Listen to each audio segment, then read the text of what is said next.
I grew up in a family that from the outside seemed like the epitome of perfection. We lived in a grand mansion in one of the city's wealthiest neighborhoods, where tree-lined streets led to sprawling estates with gleaming black iron gates and meticulously manicured lawns. Our house had it all: a large swimming pool in the backyard, a private movie theater, and a garage spacious enough to accommodate my father's 3 luxury cars. My father, Andrew Callahan, was a successful entrepreneur who built his company from the ground up, turning it into a leading firm in the financial investment sector. He was the kind of man people respected: intelligent, decisive, and unwaveringly determined. My mother, Evelyn, was different. She never had to lift a finger, content with enjoying the wealth my father provided. To her, appearances mattered more than anything else. She was always dressed in expensive designer outfits, carrying the latest limited edition handbag she simply had to have because everyone in the elite women's club had one. I could count on one hand the number of times my mother truly spent time with me without being glued to her phone or engaged in conversations with her friends. My father loved me, but he was always busy with work. When I was little, most of my time was spent with a revolving door of nannies, each coming and going like a passing breeze. My mother was never satisfied with them, always finding a reason to fire them. There was only one person I truly bonded with: Linda. She was the only one who ever felt like real family. Linda didn't just watch over me. She read me bedtime stories, taught me how to bake cookies on weekends, and, most importantly, she listened. When my parents were too busy or simply didn't care, Linda was the one who held me close and told me I was special, that I deserved love just like any other child. But that joy didn't last long. One day, when I was 8, I walked into the living room and saw my mother standing with her arms crossed, glaring at Linda with a cold, hard expression. "I can't accept this," my mother said icily. "I saw you wearing a Cartier bracelet in the kitchen this morning. That's designer jewelry. Staff shouldn't be wearing things like that." Linda hesitated, then shook her head. "Mrs. Callahan, it was a birthday gift from my mother." "Really? Or did you take it from somewhere?" My mother tilted her head, eyes narrowing with suspicion. "I won't have household staff behaving like this." I froze. I knew Linda would never do such a thing, but it didn't matter. My mother had already made up her mind. The next morning, Linda was gone without a goodbye. I stood by the window, watching her walk to her car, feeling an empty hollowness settle inside me. As the years passed, I grew accustomed to not having anyone truly care about me aside from my father, but even he was increasingly consumed by work. I learned not to expect anything from my mother because every time I tried to get her attention, she would smile politely before shifting the conversation to her new dress or the upcoming cocktail party.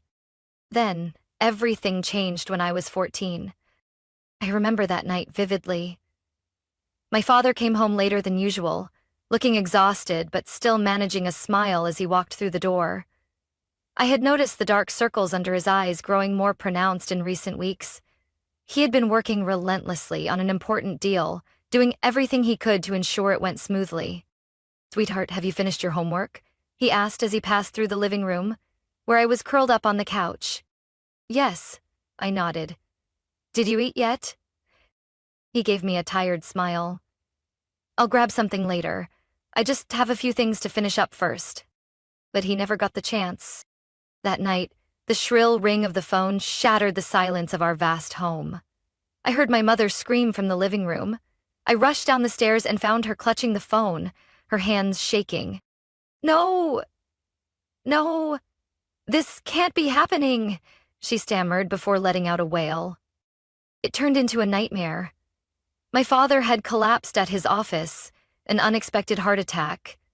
By the time the paramedics arrived, it was too late. He was gone. The funeral was a blur of somber faces and whispered condolences. I remember standing beside my mother, listening to her sob for the guests, but I could see something else in her eyes. Not the grief of a woman who had lost her husband, but the fear of losing the luxurious life she had grown accustomed to.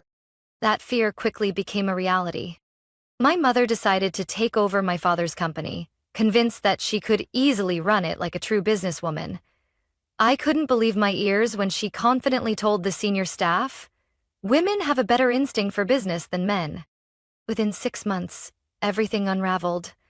The experienced financial directors who had worked under my father began resigning. Profits plummeted, investments failed, and my mother continued to spend lavishly as if we were still living in our golden days. Eventually, the company spiraled into a financial crisis. The debts piled up, shareholders lost confidence, and in the end, the company was forced to sell at a fraction of its actual value. We lost everything. The mansion that had once been my mother's pride was also seized by the bank to pay off debts. I stood on the lawn, watching moving trucks haul away every piece of luxurious furniture, feeling as if a part of my life was being carried away with them. We moved into a small house in the suburbs. My mother couldn't accept the reality that she was no longer a high society lady. But for me, the worst was yet to come. I packed my bags and left right after high school graduation. I had applied to multiple universities, but deep down, I knew I would choose one as far away from my mother as possible. I needed distance. I needed a new life, free from her manipulation, free from her constant complaints and passive-aggressive remarks about my responsibilities toward her. I received my acceptance letter from Crestview University, a prestigious school in another state, more than a 2-hour flight from my old town. I didn't tell my mother about my decision until everything was set. When I finally told her I would be leaving in a week, she stared at me as if I had just said the most absurd thing in the world. "You're just going to leave me all alone?" my mother asked, her voice sharper than usual. "I'm not leaving you, Mom. I'm going to college," I replied, keeping my voice steady. "You could study somewhere nearby. Do you really need to run away like this?" I didn't answer, because the truth was, yes, I needed to leave. I needed to get out of her shadow and start over. Throughout my 4 years in college, my mother never called me first. Every time I reached out, her responses were always the same. Either complaints about her situation or guilt-tripping me for not fulfilling my duties as a daughter. "I have to pay all the bills myself now," she sighed during one of our rare phone calls. "There's no one to help me." I said nothing. I knew she was still receiving Social Security benefits and had some savings from selling the mansion, but for my mother, money was never enough. Ignoring her guilt trips, I focused on my studies. I couldn't afford to waste the opportunity I had fought so hard for. I worked harder than ever, dedicating all my time to my finance major. I knew that if I truly wanted to escape the cycle of my family, I needed a solid career. 4 years passed, and I graduated with honors. Within just a few weeks, I received a job offer from one of the most prestigious financial firms in the region. This job didn't just offer a dream salary, it also opened doors to career advancements I had never dared to imagine. Once I settled into my new job, I started thinking about my mother. Even though I knew she would never appreciate anything I did, I still felt responsible for helping her in some way. I decided to send her a fixed amount each month, $1,000, enough to cover her basic expenses. On top of that, I paid for some larger bills to ensure she had a stable life. At first, my mother didn't say much. She simply accepted the money I sent. But over time, I noticed a slight change in how she treated me. Her phone calls became less accusatory. Instead, she started inviting me out to dinner whenever I visited home. We chose small restaurants, places she never would have stepped into when she was wealthy. For the first time in years, I felt like we could actually talk without wealth and social status clouding our interactions. I thought that maybe over time, my mother had come to accept reality. But I was wrong. Her 55th birthday came as a complete surprise. I'd never received a formal invitation, just a short text from her.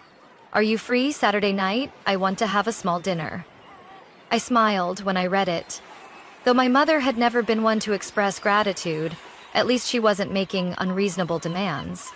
I assumed she simply wanted a small family gathering. That evening, as I stepped out of my car at the address she had sent, my heart sank. The restaurant in front of me was one of the most extravagant in the city. Crystal chandeliers sparkled overhead, uniformed staff stood attentively at the entrance, and luxury cars filled the valet lot.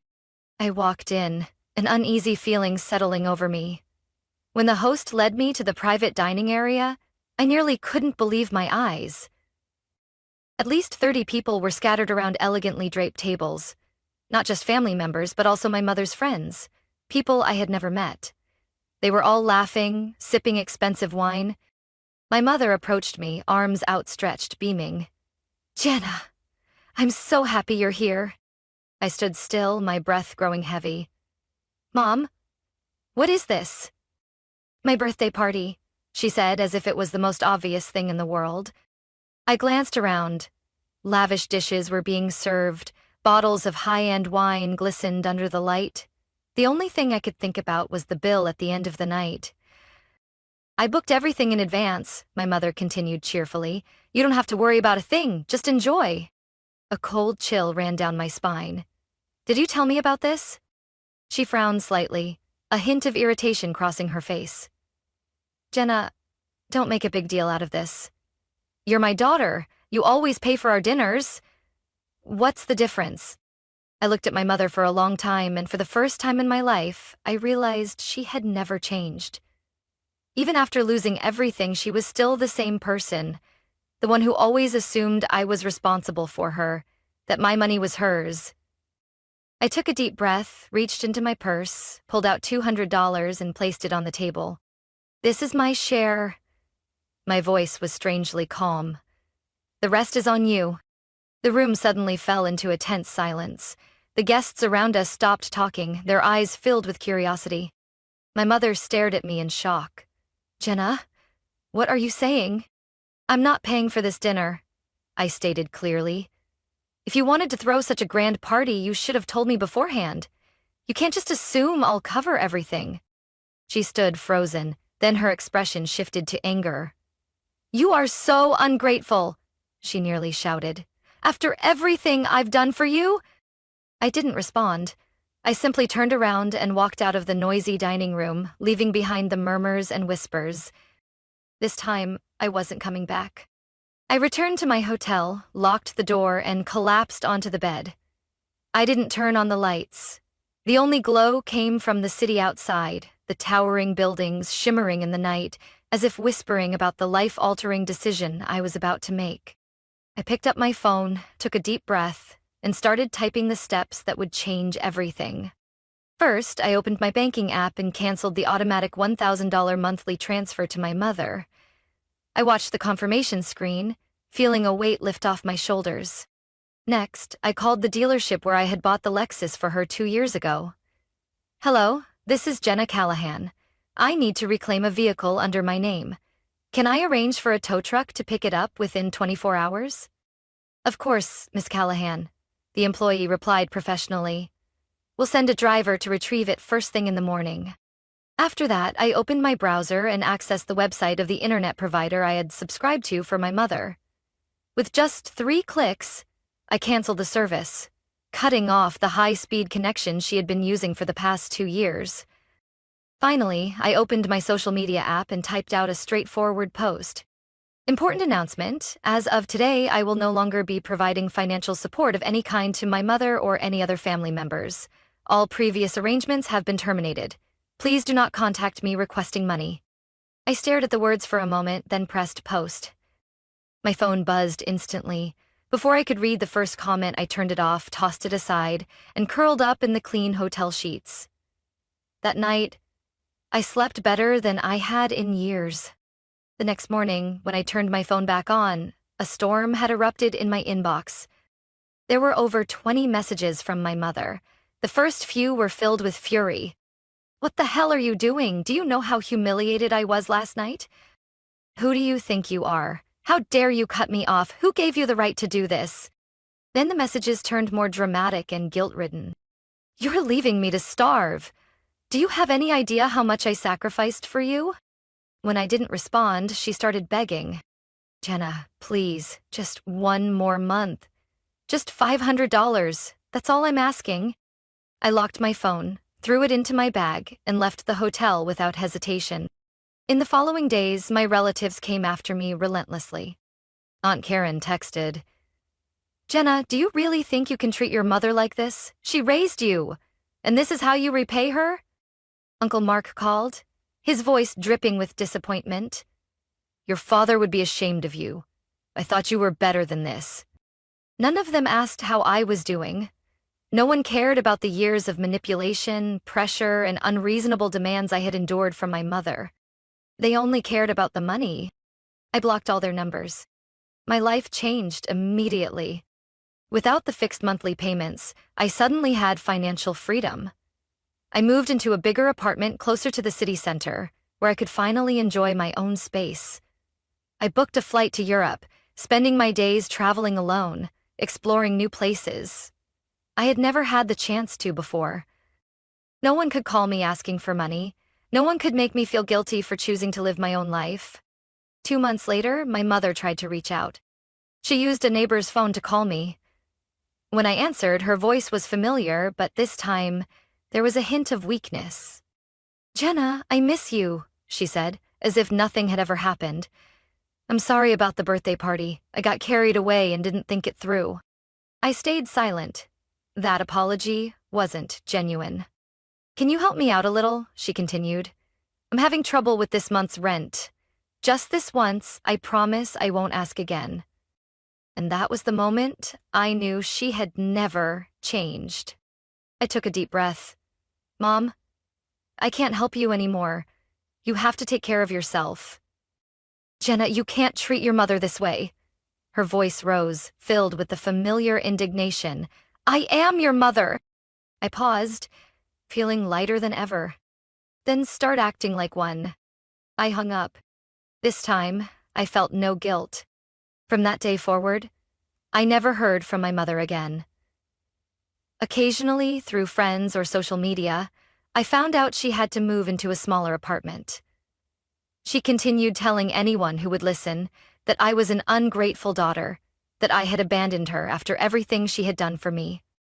But the ironic thing was, none of the people criticizing me actually stepped up to help her. They were quick to judge, but none of them ever extended the same support I once had. I no longer cared.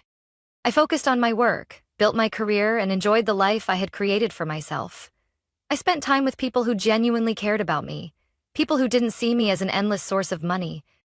Sometimes, on quiet nights, I still thought about my mother. Not because I missed her, but because I missed the mother I had never had. The kind of mother who would love her daughter without expecting anything in return. But that person had never existed.